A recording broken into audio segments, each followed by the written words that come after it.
Welcome to Work from the Inside Out, a podcast that highlights real-life stories, practical strategies, and best practices for transitioning your career from unhappiness and dissatisfaction to fulfillment, meaning, and joy. Now here is your host, career and executive coach, Tammy Guler-Loeb. Hey everybody, welcome. I am delighted to introduce you to my guest today, Arza Goldstein. Arza is an entrepreneur, journeywoman, and advocate. Her career path has taken her from birth doula to hospice nurse, community organizer, and now co-founder of Living Wisely, Dying Well, an organization designed to encourage conversations about death and dying through Death Over Dinner and Death Cafe events. Today, after 11 years as a hospice nurse, sitting at the bedside of hundreds of dying patients, Arza has a private practice as an End of Life Doula, helping the dying and their families make the time that remains less stressful and more meaningful. Most of us don't like to talk about dying, but stay for the conversation and see how thinking about death and dying makes us live our lives with greater intention. Welcome, Arza. Thank you, Tammy. So happy to be here. Oh, delighted to have you here. And, you know, I have to share with the audience that you and I go back a ways. I think we've known each other probably almost 20 years. And as I just told you before we came on, I've been a fan of yours for a long time. And I want to tell everyone why. I mean, not only are you just a wonderful person, but I've watched you evolve over time. I've watched you raise 3 kids and make a life for your family while also growing yourself and developing yourself. And it's just been wonderful to watch. I think that some people might not have taken some of the steps that you did while you were also raising a family of 3 kids. Mm-hmm. So it just has been amazing to watch how it's grown and developed. And since this is a podcast about transitions, I'd like to start maybe even before you were a birth doula. Mm-hmm. I know that you had another career earlier in your life, and I'm just curious about some of the twists and turns, the transitions that you've made over the course of your life, and then we'll definitely talk about where things are at today. But where did things begin for you? So things really began for me, I would say, probably, at the typical after college experience, looking for what was going to sort of capture my interests or my passions. And I decided that I wanted to pursue the work of training and development. I knew that educating people was something that was really of interest to me. I got a master's in training and development. Oh. In my early mid-20s. Mm-hmm. And I then we were living in Virginia. My husband not at the time, he's still my husband. At the time, my husband and I were living in Charlottesville, Virginia. He finished law school. I finished my master's in training and development, and we moved to Boston. And I started working for a very small little boutique-y investment banking consulting firm. Mm. And this was in the late 80s, and that was what I thought was the place to be. Yeah. It wasn't a great fit for me. I didn't sort of really think about it that way at the time, but looking back, it really wasn't a great fit for me. Yeah. But I learned a lot in terms of a development of curricula and things like that. And then I decided that I was going to leave that corporate bubble, and I wanted to do some real estate work. I thought that would be interesting. The work that I did for the investment banking firm was sales, largely sales based. So I figured, okay, I know how to sell, or I thought I knew how to sell, and I loved homes, and I thought, again, naively, that I was going to be able to sort of be a good fit for me in that world. Yeah. And that too wasn't a great fit. Yeah. So how did you know? I mean, you had this master's degree in learning and development. You come to Boston and you took on a role that was really in financial services or financial consulting outside of your real experience. So first of all, you landed in something that you weren't really trained in, right? Right. And so that in and of itself is intriguing. And then you decided that wasn't right. And you tried something else that based Right. on some of your interests and passions, you tried something else and that wasn't right. How did you know these things weren't right? I guess, again, a lot of this is sort of looking back, but I think at some level, there was a physical disconnect for me Mm, in terms of I felt it in my body. I know yeah. that might sound strange, but No?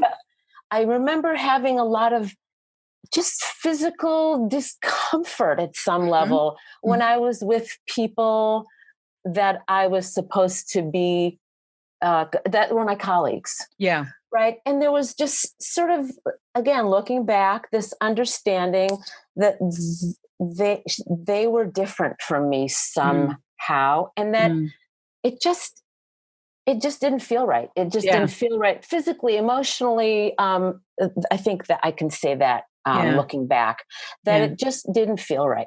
It Yeah. just didn't feel right. It's helpful. I mean, I think a lot of times we have feelings, right? That we can't really put our hands around, we can't describe, or we're not processing it even intellectually, Right. but it's a sign that something isn't right. I think a lot of times we tend to ignore some of those things because Right. everything we're doing up in our heads, we're saying, well, this is the right thing to do, right? I'm college educated. I, now have a household and I need to help support or whatever, you know, there is sort of this container in which we're supposed to be living, and it's Right. called, this makes for a good life, right?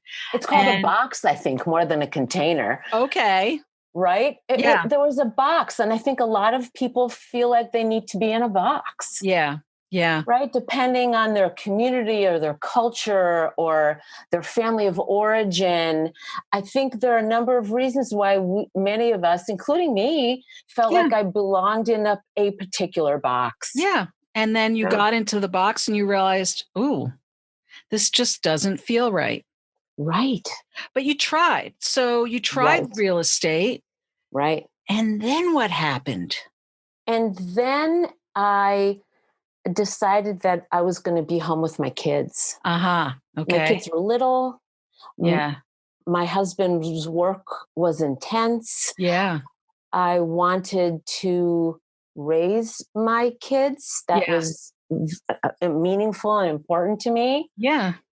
I grew up, I was a latchkey kid, Aha. and I didn't want that for my kids. Yeah. But I think the latchkey piece of it taught me a lot. Yeah. But it's still not what I wanted for my kids. Sure. And so for many years, I was home and loved it, Yeah. but underneath that was this percolation. Mm. I I grew up with a mother who worked full time. I had a grandmother who was a pediatrician, Mm. and the women that I knew and loved were all women who had professional lives Yep. and professional identities. And I felt for me that something, as much as I loved being home with my kids, I felt like something was missing. Yeah. Yeah. I understand. Yeah. I think you're bringing up an excellent point here that many of us, our context for work or a professional life really comes from whatever we witnessed growing up. And so, yes, things have changed a lot. And a lot of women who may have been raised at home by their mothers in their early years, you know, are now in a position where they have to go to work and maybe would like to stay home with their kids. So there are some of those people who, have to definitely get out of that context. But it's definitely an orientation around, what did you witness growing up in terms of what it means to go to work or what it means to have a meaningful path, right? Right. So, Meaningful, purposeful. Right. yeah. So you were home with the kids and Hmm. we know that was also work as much Oh, as yeah. it was built on love, right? I think a lot of people say, oh, she doesn't work. She's home with her kids. It's like, I always said, because I started back to work 3 months after my daughter was born. I was working part-time at that time. But I remember thinking when I went back to work, oh my gosh, going to work is easier than staying home. Staying home's a lot of work. A lot of work. a lot of work. There's a lot of isolation. There's a lot of hard stuff that comes with being home with kids. Yeah. But it felt right. Oh yeah. Yeah. Felt right. It was something I wanted. Yeah. And yet there was something else that I wanted. Yeah. I wanted to have it sort of all, whatever I thought that meant. Yeah. But when my third child was born, I started training. So months after he was born, I started training to be a birth doula. So how did that come about that you decided to go after that? Do you remember? So I had a fairly complicated pregnancy with my third child. And I spent 2 months on bed rest.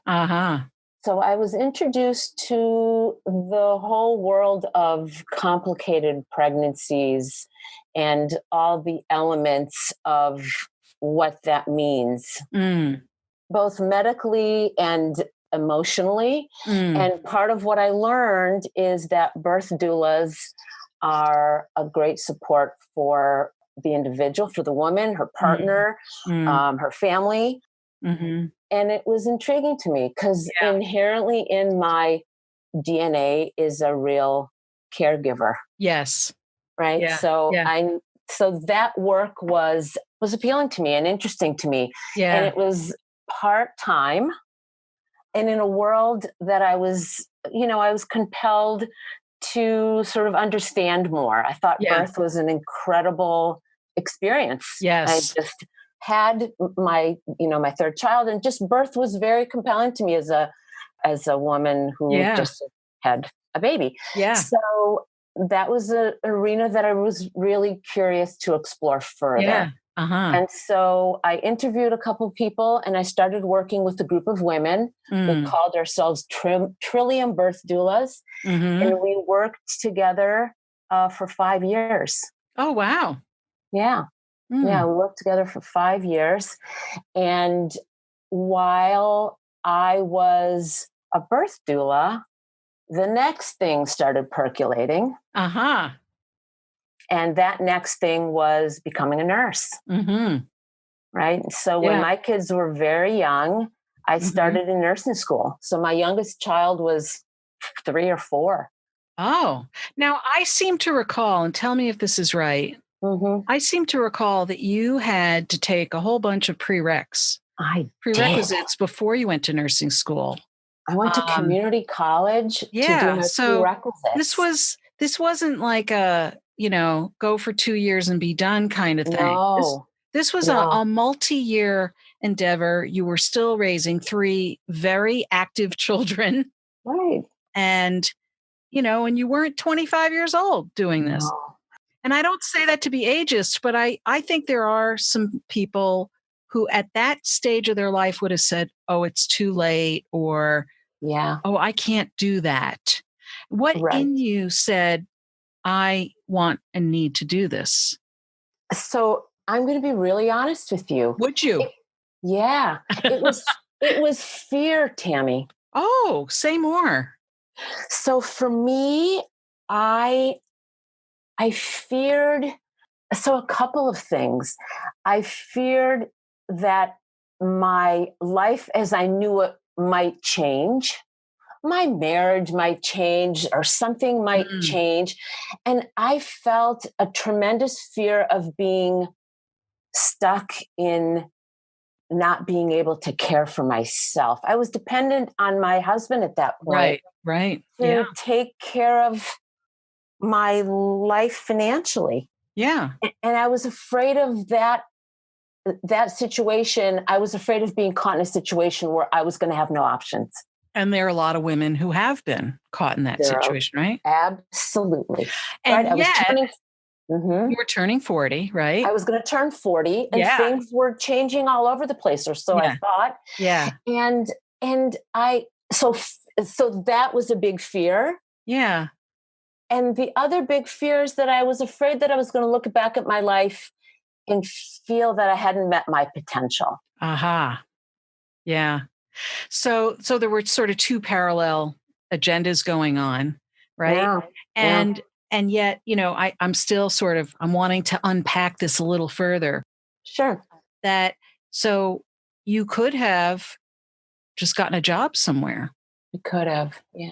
Like, why choose to go to school all those years and be studying? And, you know, I'm not saying you made the wrong choice by any. I understand the I question. remember just being so in awe of, because I know what it took when I was single, working full time, and I consider raising 3 children more than a full-time job.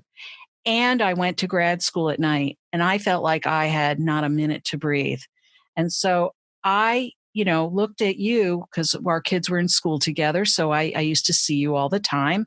Mhm. And you were studying and you were going to school and you were, getting every kid where they needed to go and all of that. And so I thought that was bold, Yeah. really bold. So here you were with these fears, and yet it's not like you took the easiest path through those No. fears. So No. tell us a little more about what made you decide to do that.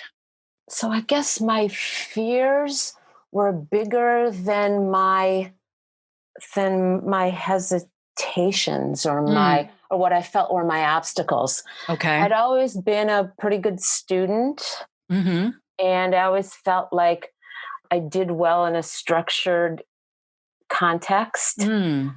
And being home with kids wasn't I had that skill set down, Yeah. and I wanted something else. Yeah. I'm, for better and for worse, I guess I'm a striver, and maybe that's because I'm an immigrant, right? Mm. And there is that piece of me that maybe I needed to prove something. I hadn't really sort of Yeah. unpacked that, but Yeah. maybe some of those pieces were Mm. what were motivating me. But being Mhm. left with nothing scared me to death. Yeah. Yeah. No pun intended.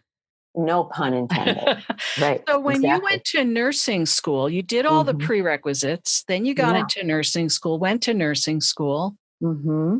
balanced that with, a very robust home life. Mm-hmm. And did you know when you went to nursing school that you were interested in working in hospice, or were you still keeping your options open at that point? So when you're in nursing school, you go through clinical rotations. Mhm. And one of my clinical rotations was the hospice Oh, okay. rotation. And I knew from my birth experience that sort of sacred, intense, chaotic dynamic, if you Mm, will, was something that compelled me, mm, right? mhm. And birth and death, as everyone probably knows, have a lot of similarities. Yeah. Right. So it didn't surprise me. So I did a labor and delivery rotation, felt like labor was too managed, Mm, and that wasn't going to be for me as a nurse. yeah. And then the death piece, the hospice piece, made a lot of sense for me. There was a Yeah. lot of pieces to the hospice nurse's role that I felt like I could do well. Mm, mm. So that was it for you. There was no other rotation or anything that Yeah. really. So was that also, you said earlier that you had, when you said I knew it wasn't right, it was just a physical or visceral kind of thing. When you were working in the hospice, did you have an opposite or Yes. different physical Yes. experience? I Yeah. did. I Yeah. did. I had an opposite and different physical. And this is it may sound ridiculous, but there was almost a sense of euphoria, Yeah. Yeah. right? That there was a Yeah. real alignment Yeah. in what was unfolding. Yeah. Yeah. A real alignment for me, for what I was passionate about, for what I wanted to contribute, for what gave me meaning in my work. Mm-hmm. That was all there. Yeah. And it just was there. There wasn't something you constructed. It showed up. You were able to meet it and step into it. Mm. And so from there, you graduated and you got your first full-time nursing job. So I worked 4 days a week. Okay. Yeah, I worked for many years, 4 days a week. Mm-hmm. And then I still had a child in grade school. Mm-hmm. So he had an early release day. So I wanted to be able to be available for that, at least that day. But because of the nature of the work, it's fairly flexible, which was another good fit for my life. Right. So I always like to say I was paid for 4 days for 32 hours, but I worked many more because of all the requirements for documentation. Oh, really? Oh, absolutely. Yeah. You spend a good 8 or 10 additional hours a week trying to keep up with the documentation. Wow. Yeah. Wow. Yeah. And so you did that for many years. Yes, I did. You're not still doing that now, are you? I'm not. No. Okay. I just recently finished. Yeah. Oh, okay. So then this has evolved for you into your own business. So tell us how that's a whole nother kind of transition, right? Mm-hmm. A whole nother. So the greatest difficulty for me was making the decision to leave my job. Oh, okay. Why was that difficult? Well, because it gave me the structure that was good for me. I had a community of people that I liked. My colleagues were people that were, I liked my colleagues. I loved my boss. Yeah. Wow. How many people can say that, She's wonderful. She's wonderful. And she protected us. There was just a lot of things about it that were wonderful. Yeah. And the paycheck was important to me. Mm-hmm. Right. I had a lot of attachment to making money. Yeah. Yeah. Yeah. And leaving that context was hard for me. Not because I didn't think I would succeed, but because so much of my identity was sort of connected to that work. And every time I told someone I was a hospice nurse, I got this sort of, there was this kind of reverence. Yes. Oh, you're an angel, all that stuff. And it's really not true. I'm really not an angel, but it feels good for people to think that. It's okay. They think you're an angel, right? Yeah, exactly. Yeah. So all of that sort of was what was difficult for me to leave behind. So why did you then? You loved your boss, you loved your coworkers. Mm-hmm. Because my work there was done. How'd you know that? So back to that old physical sensation. Yeah. Wow. Yeah. I just had real clarity. I'm a big meditator. Yeah. And so when I allowed myself to just sort of listen to the internal dialogue, I got a lot more clarity. Wow. My work there was done. Yeah. And I said it out loud and it just made all the sense in the world to me. Now, so you knew your work was done. Mm-hmm. Did you also have any rumblings or yearnings for what was next? Do you think that was part of taking you to that done place? Definitely. What was that like? Again, just sort of that quiet dialogue, monologue. I don't know if it's dialogue or monologue, but that quiet voice was telling me that what I wanted more of was I wanted to be able to run my own life, right? To decide yes, no. Okay. Right? When you work for somebody else, the yes, no is, you don't have that. Someone else's hands. Exactly right. Right. And the other thing is I felt strongly that I had a unique skill set to offer and that I wanted to be paid fairly for it. Okay. And so those were the two pillars that I wanted to construct my next chapter around. Okay. All right. So there were some personal needs, right? Personal preferences and needs. Right. And then some other professional, maybe having more professional decision-making. Exactly. Power. Autonomy, power. Yeah. Yes. Okay. Exactly. Exactly. And so I felt like the end of life arena is still very much where I love to be. Mm-hmm. And how was I going to take what I learned, Yeah. and how was I going to be able to build a business and Mm. build something that I would be able to help people with, Yeah. and yet run my own life Mm. and make a living at. Right. Yeah. So that leads us up to the last couple of years. Is that right? That No, you've been actually, developing this? less than a year. Oh, less than a year. Okay. So it's kind of evolved, Tammy. That too has Yeah. evolved. I started an organization in Newton called Living Wisely, Dying Well. Mm-hmm. And it's an organization with a few other women. And really, our goal is to get people comfortable talking about their values, goals, and preferences for end of life, Yeah. or if and when they aren't able to speak for themselves as a result of an accident or serious illness. Right. So that sort of started this journey to the spin-off from my hospice nursing work. So I've been Okay. doing the Living Wise and Dying Well probably about 2.5 years now. Okay. That's what I thought. I thought there Yeah. was something else brewing. Yes, Right. something else was brewing. And so we're Okay. in Newton, doing work in Newton, Right. having all kinds of contact with great people. And I feel like we're making a difference. But this Mm. end of life doula practice is really a private practice. Me, myself, educating, working with patients and families, pre-hospice, Oh, going okay. to appointments with the individual and their families, doing Mm-hmm. crisis consulting, doing advanced care planning work, a Mm. lot of education with patients and families, and then finally doing bedside vigil support.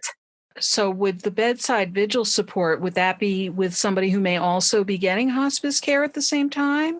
In many cases, yes, and in Okay. some cases, no. Some people are very afraid of hospice. There's all kinds of mythology around hospice. Oh, And interesting. so people are very, very reluctant Mm. to come to hospice services, despite the fact that might desperately be in need of hospice I services. see. So then some of the patients and families that you're working with, let's say pre-hospice, I would imagine that some of them you're helping prepare them for engaging with hospice or making good use of hospice services and Exactly getting right. them sort of oriented and ready, maybe physically and mentally, emotionally. And spiritually, exactly Yeah, right. right. Exactly right. And then with other patients and families, you might continue on with them Exactly. regardless of their relationship with a hospice organization. Exactly right. Okay. What I feel is now my role as an end of life doula is to bridge the gaps of to bridge the gap of time, Mhm. services, and advocacy that Uh-huh. hospice can't provide. I see. Right, just by virtue of their being driven by Medicare and the hospice benefit, there's Right. just many things they can do and some significant things that they just cannot do. I see. I see. Yeah. And so you're still providing some clinical care and services, or is it more counseling, coaching, case Exactly. management? So almost Coaching. more counseling, Like, coaching, social worky kinds of things, yeah, right? exactly right. And I Yeah. always said that I was a nurse doing a lot of social worky kind of Yes. Yeah. things. Yeah. Yeah. Yeah. Yeah. Yeah, Yeah. exactly right. And I'm not practicing under my nursing license, Right. but I feel like I can guide people because of my nursing experience. I can guide them Absolutely. in a unique way. Sure, Yeah. sure. Yeah. Or help them develop the questions they need to ask their doctor or Well, and go to the doctor's appointment with people if that's something they yes. feel is helpful, and Okay. asking questions. Many times people are not so comfortable asking the questions or perhaps even knowing what questions to ask. Yeah. Now, so Yeah. that requires you to be working with a lot of patients and families that are probably local to our community here in Newton, Massachusetts, or the greater Boston area. Do you have clients or people that you work with remotely in other regions, other areas who just want your counsel and guidance? Absolutely. Yeah. So you're available remotely as well. I am available remotely as well. Yeah. Yes. Yeah. Yeah. very happily. Wow. Yeah, new technology makes all, I learned this remote idea from my hospice work. In more than one instance, we had patients who were very far away. Their children or loved ones weren't able to come to the bedside and were Mm. able to be with their loved ones when they took their last breath. Wow. So I Wow. learned the value of technology many years ago. Yeah. And it was no less meaningful for them. Yeah. So I'm a big That's great. supporter of that. Yeah. So in looking back and looking forward, the transitions that you've made in your career, the decision points and all that goes with that, what would be a key piece of advice or a couple of key pieces of advice you might give to someone else who's trying to figure out what's next or to take that step into some kind of transition? Yeah. And at the risk of sounding very sort of glib, I think one place to start would be trust your intuitions, your Mm, instincts, your understandings about yourself, yeah. and believe that they are the right and Hmm. they're right for you. Yeah. And that if you sort of give yourself to them, good things can unfold and Yeah. will unfold Yeah. and will unfold. Yeah. And trying to be somebody else, it just can't, it just can't be, right? Right. They're already taken, right? Right. Exactly. Yeah. Yeah. Yeah. Oh, that's great. And what kinds of things would you say to anyone starting on the journey of maybe trying to get more comfortable with or develop more insight into end of life issues, whether it's for their own selves or for a loved one, or maybe, just having, sort of this wondering about that time in life? Well, I would encourage them to contact me. I would love to have a conversation. Okay. That one-on-one conversation, I have to say, is something I feel is a strong suit of mine. It's Yeah. and helping people journey through that is something that I absolutely love and have a strong ability at. If Yes. for yes, I would Yeah. say call me, Yeah. Okay. call me, reach And out to me.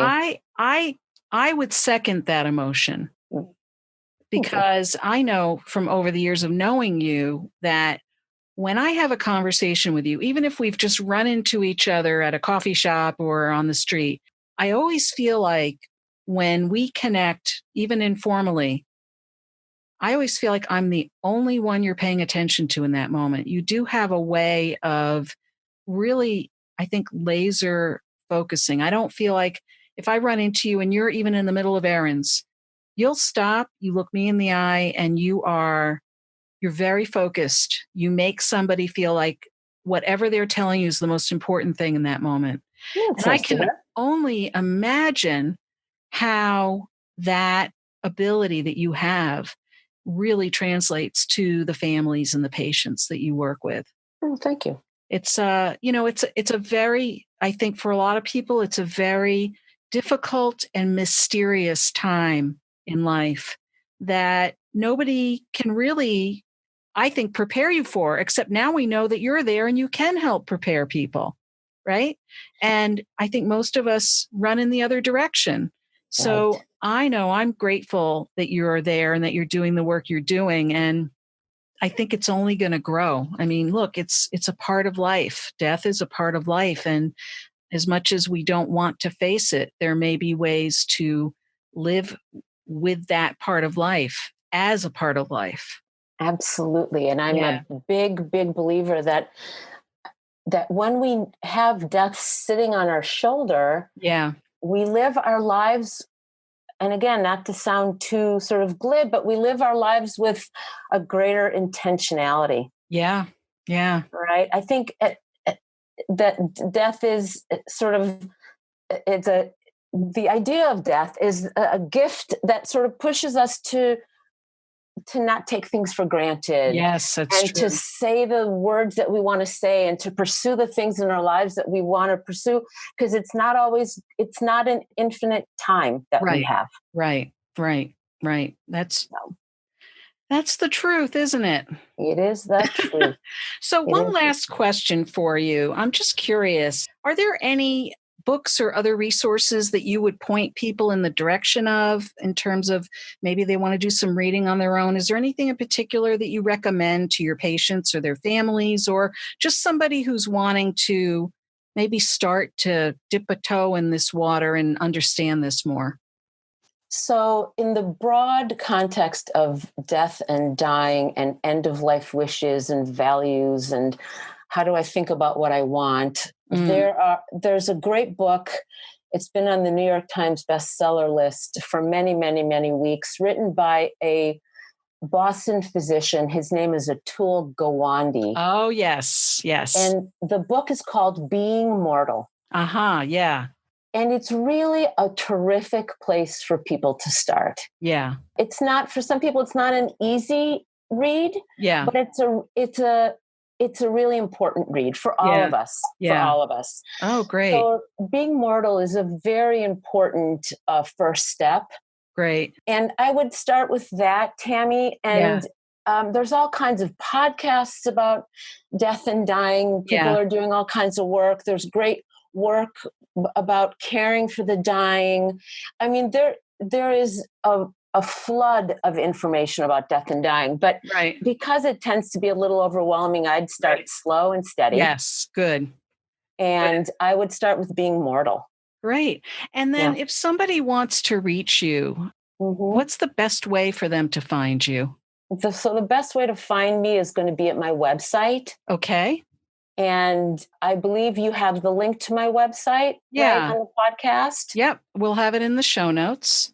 So it's Arza Goldstein, endoflifedoula.com. Okay. And I really encourage people to look at the resource tab. Oh, I have great. all kinds of interesting articles. Excellent. That really cover a lot of different areas of interest related to death and dying and serious illness. Yeah. And then I have a contact page. Okay, good. So you can contact me in several ways. So you have resources and people can contact you directly. That's wonderful. Correct. Wonderful. Well, it's always a joy to talk with you, Arza. Thank you, Tammy. And I hope we've planted some seeds today. I hope so, too. I think we have. I do believe, both in terms of people understanding that changes, transitions, it's not a straight line. They don't happen overnight. It's an evolution. It's a process, right? Not to sound glib. I love the word glib.